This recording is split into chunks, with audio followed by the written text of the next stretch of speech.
welcome back today. I'm excited to be with you guys again today. Do you have a kid that wants to quit when it gets tough? Like that's their go-to. They do something for a minute and then they always want to quit. I think we all go through that stage, right? Multiple times even in our lives. But we've learned some things as adults along the way, right?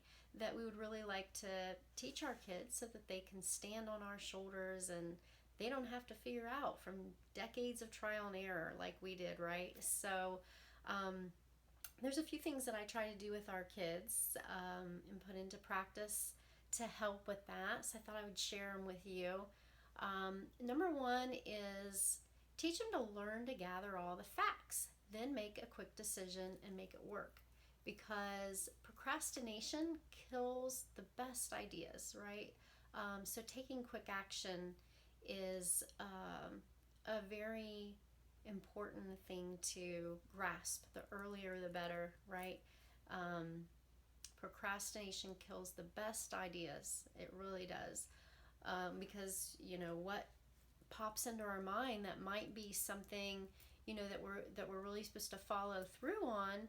I'm sure you've noticed that the longer you wait, the less important it seems, the less exciting it is.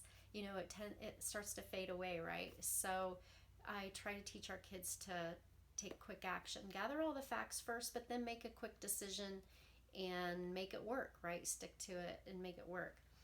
Number two, it's always darkest right before the dawn.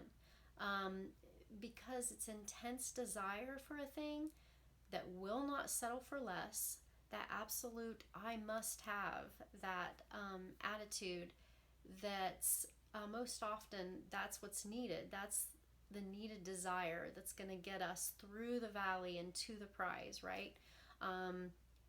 And most often we find that only by going through the trials.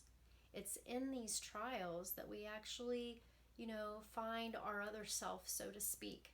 And we find that burning desire that just won't settle for no and will actually make things happen. So, you know, uh, we often aren't taught to see trials and, the bad things that come our way in life as good things, but they really can be. So I try to teach our kids that.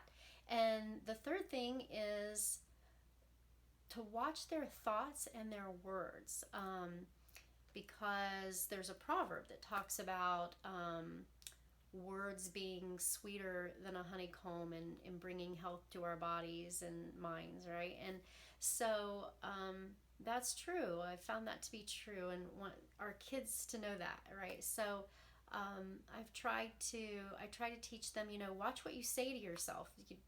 Kids really have a tendency, I've noticed, no matter, I raised, my kids up feeding them, positive, saying, trying to teach them who they are, from a young age, and telling them, who God made them to be, and that they're special and created for greatness, and just teach them some of the things that the Bible says about them. But still, it seems like no matter what you do, as they start to get older, oh, I'm so stupid. They'll do something, oh, I'm so stupid. And that drove me crazy at first. I'm like, why are they saying this? I've been telling them, the opposite their whole lives. But so it seems to come pretty naturally. But just, even the rubber band trick, which we talked about in a previous video, but if they have to, have them wear a rubber band or a hair tie around their wrist for a while, something they can snap and remind themselves when they're saying negative things. Because whether we're speaking, and the same with thoughts, it starts with the thought. Our thoughts eventually come out in our words. So teach them to catch those thoughts and catch those words and change them into something that's more conducive to success, right? And so that's just a few tips to help them push through the hard stuff and not just want to quit when things get hard, which is our natural tendency. If you want to get my free unadvertised gifts that I give away, you can join my VIP list at Power Parenting for a Peaceful Home. And you should be able to see the link above or below or both. See you guys later. Have a great day.